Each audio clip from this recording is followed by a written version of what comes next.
May the words of my mouth and the meditations of all of our hearts be acceptable in your sight, O God, for you are our strength and our Redeemer. Amen.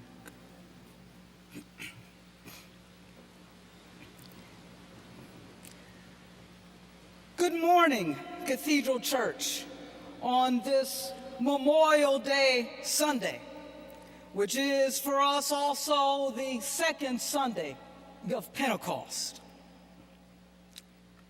Kelly, my father, said to me, "Now is your time. While I will always be there for you, I can't go with you. So go forward. Go forward with the values and example that your mother and I have provided you, and become the person you are meant to be, remembering always that you are a Brown, which was my family name." I think of these words that my father spoke to me right before I left for college, because they are in so many ways words that remind me of what this season of Pentecost is all about. The Catholic Church refers to this season of Pentecost as ordinary time, referring to the Latin word ordinal, meaning numbered, thus pointing to the fact that the Sundays of Pentecost are numerically ordered, as this day is the second Sunday of Pentecost. Now, I too think of the season of Pentecost as ordinary time, but for a different reason than suggested in Catholic thought. I think of it as ordinary time because it is about our ordinary, everyday living as Christians, as people of God. For this is the season on our Christian calendar in which there are no extraordinary festivals like that of Christmas or that of Easter or even the day of Pentecost itself. In fact, the focus of this season is not really on Jesus and who he is as the Son of God. Rather, this season focuses on us as followers of Jesus, as church, as people of God. In the words of my father, Pentecost is our time to take what Jesus has given to us through his teachings, his ministry, indeed through his very life, to take that into our very living. I like to think of it as Pentecost living, for it is about what it means to live as followers of Jesus, as people of God in our ordinary lives, when there are no angels singing of manger births, no alleluia shouts of empty tombs. There is nothing extraordinary happening.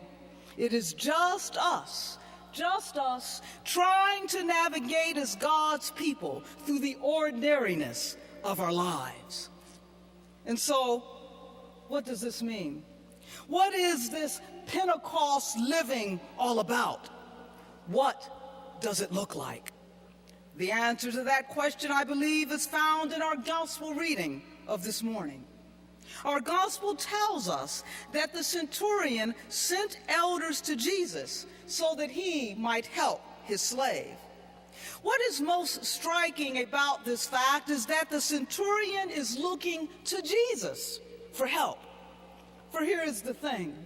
Centurions were mid-level leaders in the Roman army, which during both Jesus' time and the time in which Luke's original audience would hear this story was an oppressive force in Israel. Thus, the centurion, as a Roman soldier, was nothing less than an enemy to Jesus. Yet this centurion seeks help from Jesus, and not just any help, but help for his slave and underling. And it is here that we discover the first aspect of Pentecost living. Pentecost living is about being free from finite expectations. That the centurion made a request of Jesus for his slave shows that he was free free from the social, cultural, political expectations of what it meant for him to be a leader in the Roman army. And thus, he was free to see Jesus for who he was as the Son of God, and free to see his slave for who he was as a child of God. Cathedral community, Pentecost living is all about freeing ourselves from the various finite expectations of position, privilege, and performance that are so arbitrarily attached to our race, our gender, our class, our creed, or culture. We are to free ourselves from these expectations so that we can live into our infinite potential as the children of God that we are. Free to see and treat others as the children of God they are, regardless. Such freedom is what Jesus was all about. For his was a life and ministry free from the cultural and religious expectations of what it meant for him to be a Jewish man in his day and time. So it was that he ate with outcasts and tax collectors. He touched and healed lepers. He offered salvation to Samaritans and sinners, and he fulfilled the centurion's request. This is what Pentecost living is all about. It's about being free from the finite expectations of our world, so that we are free to live as the people of God we are. Which brings us to another related aspect of Pentecost living. It is, of course, on two occasions that the centurion sent others to Jesus, first the Jewish elders, then his friends. This man of great authority, one who led Roman soldiers commanding their comings and goings, this man asked for help of others. What is Pentecost living all about? It is about the ability to ask for help.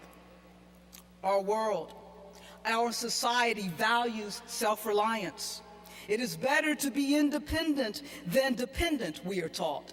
And perhaps it is. But this I do know, that which makes us humane, that is compassionate, that is having the will to help others, that begins with our own capacity to ask for help for ourselves. To lose that capacity is to lose our very humanity. When we are not able to ask for the help we need, we can too easily resent others who ask for the help they need. We cultivate our own compassion in as much as we are able to ask others to be compassionate toward us. That is, in as much as we are able to ask for help. To ask for help is not a sign of our human weakness. Rather, it is the strength of our very humanity. Bottom line, a society, a people who are unable to ask for help is a society and a people who lack the capacity to give help, who lack compassion. Even Jesus, it seems to me, revealed his very humanity when he asked for help from his disciples in the Garden of Gethsemane. "Watch and wait with me," he asked them.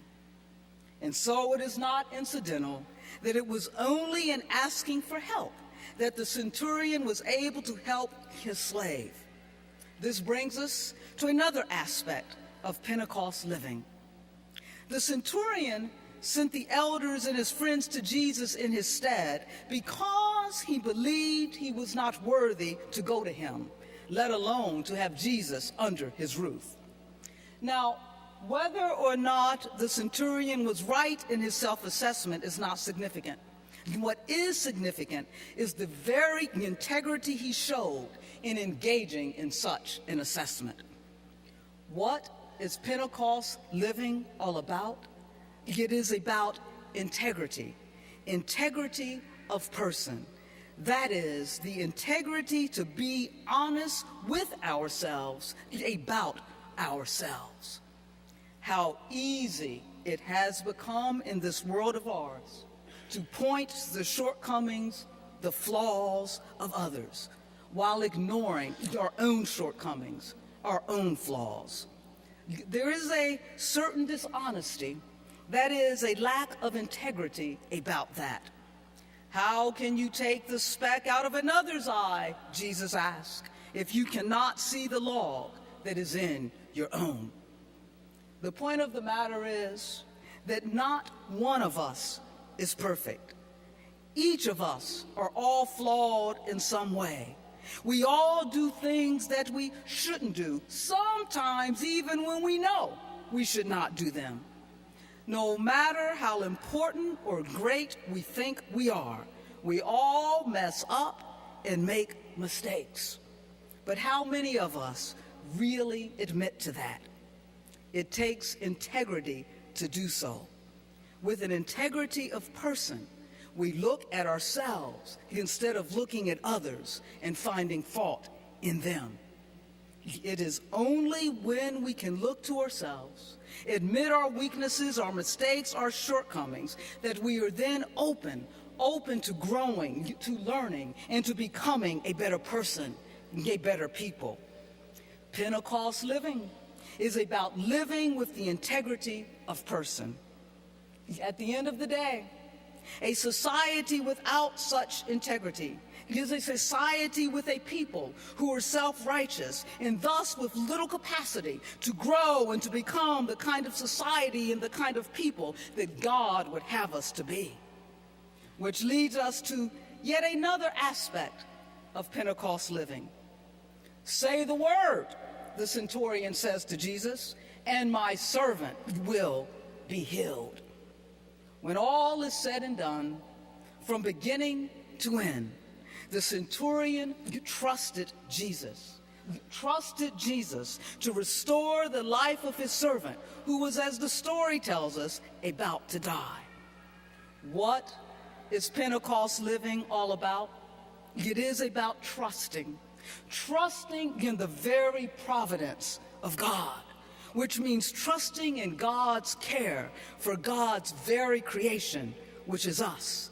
And thus trusting that no matter what, God will always provide the conditions for life to continue.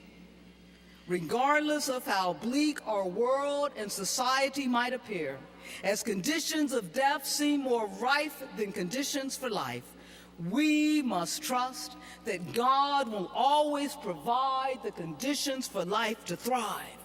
After all, ours is a God who bought life out of a crucifying death. Even as we as human beings seem so bent on nurturing and fostering conditions in this world and indeed on our very earth that oppose our very living, guess what? God does not give up on us. And to know this is to trust God, which means not giving up on God, and thus not giving up on our very selves, on our very world. The centurion did not give up on his slave because he trusted that Jesus, even from afar, would provide the conditions for his slave to live, which brings us to the final aspect of Pentecost living. Free from expectations, asking for help, filled with integrity, and trusting in Jesus meant that the centurion was essentially a healing partner with Jesus in making his slave whole again. Inasmuch as Pentecost living is about being free, asking integrity, and trusting, it is about healing our broken world as partners with God, which all adds up to faith. And so it was that Jesus was amazed at the faith of the centurion. What is Pentecost living all about? It is about being a people of faith. For here's the thing about faith. Faith is our total response to a God who invites us to become partners with God in healing the world. And thus to have faith is to indeed accept God's very invitation, an invitation extended to us through those extraordinary times like Christmas and like Easter, those times of Jesus' life and ministry. And so Pentecost living is about nothing less than our acceptance of God's invitation. It is about F, freedom, A, asking, I, integrity, T, trusting, H, healing. It is about being a people of faith. It is about accepting the invitation to join God in healing our broken world. And oh yes, it is about one last thing. It is about the power we have to do so. That is the power we have to be a people of faith. For it is the power of the Spirit that was given to us on the day of Pentecost, which is nothing less than the power found in each breath we breathe. For as Reverend Cope pointed out on Pentecost Sunday, the word for spirit is indeed the same word for the breath of life, which God breathed into us, ruach in Hebrew, pneuma in Greek. And so it is that every single time we take a breath, we take in the gift of Pentecost, which is nothing less than the empowering Spirit of God to live as a people of faith. Every time we take a breath, church, we have what it takes in that very moment to be free, to ask, to have integrity, to trust, to heal, and to be a person of faith. Whenever my father would see me or my siblings flustered and in a situation where we didn't quite know what to do, he would say to us, take a breath and you will figure it out.